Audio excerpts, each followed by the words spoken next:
రాజకీయాల్లో శాశ్వత మిత్రులుండరు. రాజకీయాలకు బంధాలు బంధుత్వాలు ఉండవు. అధికారం కోసం ఎంతకైనా తెగిస్తారు. అధికారం కోసం ఏమైనా చేస్తారు.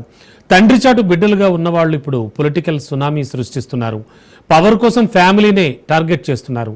ఇప్పటికే ఏపీలో ఓ అన్న వదిలిన బాణం రివర్స్ అయింది. ఇక తెలంగాణలో మరో అన్న టార్గెట్గా అస్త్రాలు సంధిస్తోంది ఓ చెల్లెలు. ఇంతకీ అన్నలకొచ్చిన కష్టాలేంటి? చెల్లెళ్ళు ఎందుకు తిరుగుబాటు చేస్తున్నారు?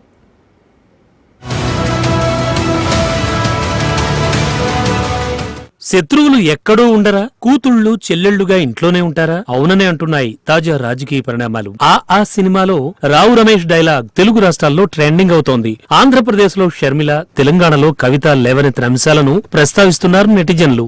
జగన్ కు షర్మిల, కేటీఆర్ కు కవిత అంటూ తమదైన శైలిలో కామెంట్స్ చేస్తున్నారు. రెడ్డి గారింట్లో మొదలైన రచ్చ రావు గారింట్లోకి వ్యాపించింది అంటున్నారు.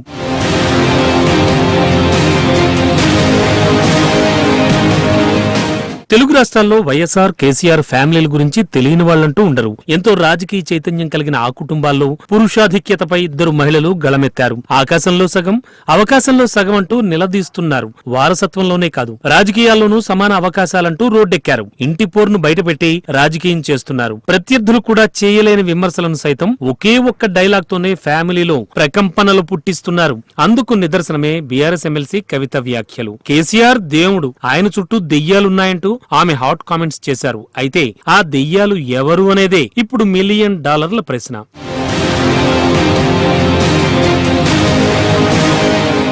ఏ కుటుంబంలో అయినా సమస్యలనేవి కామన్. భిన్నాభిప్రాయాలుంటూ ఉంటాయి. ఆ తర్వాత సద్దుమణిగిపోతాయి. ఇంటింటా రామాయణం గురించి చెప్పక్కర్లేదు. కానీ ఎడుగూరి సందింటి కల్వకుంట్ల ఫ్యామిలీలో పాలిటిక్స్ ఒక్కసారిగా భగ్గుమన్నాయి. లేఖాస్త్రం నుంచి మాటల తూటాలకు పదును పెట్టారు ఎమ్మెల్సీ కవిత. దీంతో గులాబీ కోటలో ప్రకంపనలు తెలంగాణంతటా వ్యాపించాయి. లిక్కర్ కేసులో అరెస్ట్ అయినప్పటి నుంచి కవిత వైఖరిలో మార్పు వచ్చింది. పార్టీ లైన్ లో కూడా సొంత ఎజెండాతోనే ఆమె ముందుకెళ్తున్నారు. అసెంబ్లీ ఎదుట జ్యోతిరావు పూలే విగ్రహం, బీసీ రిజర్వేషన్స్, సామాజిక తెలంగాణ అంశాలతో చక్కర్లు కొడుతున్నారు.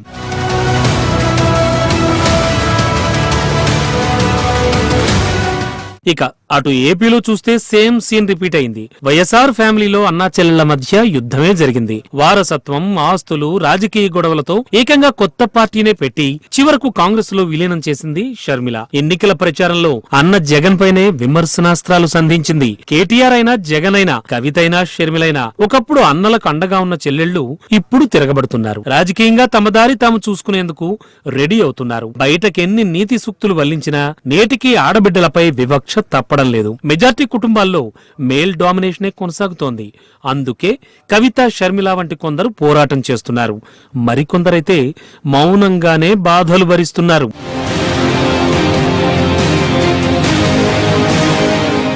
ఆస్తులన్నీ అన్నలు వదిలే కావాలి అని అనుకోవడమే అన్నా చెల్లెళ్ల బంధాలకు బీటలు తెస్తోంది. ఆమె ఆడపిల్ల కాకుండా మగపిల్లాడయ్యుంటే అనే పితృస్వామ్య భావజాలం అందరినీ అణిచివేస్తోందని మహిళా సంఘాలు ఆవేదన వ్యక్తం చేస్తున్నాయి. ఆడబిడ్డలకు ఇవ్వాల్సిన గౌరవం, గుర్తింపు ఇస్తే వాళ్లెందుకు తిరుగుబాటు చేస్తారనే వాదనను కొట్టి పారేయలేం.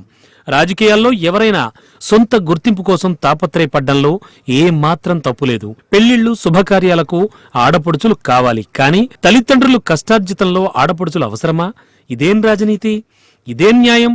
అనే ప్రశ్నలు మాత్రం బలంగా వినిపిస్తున్నాయి.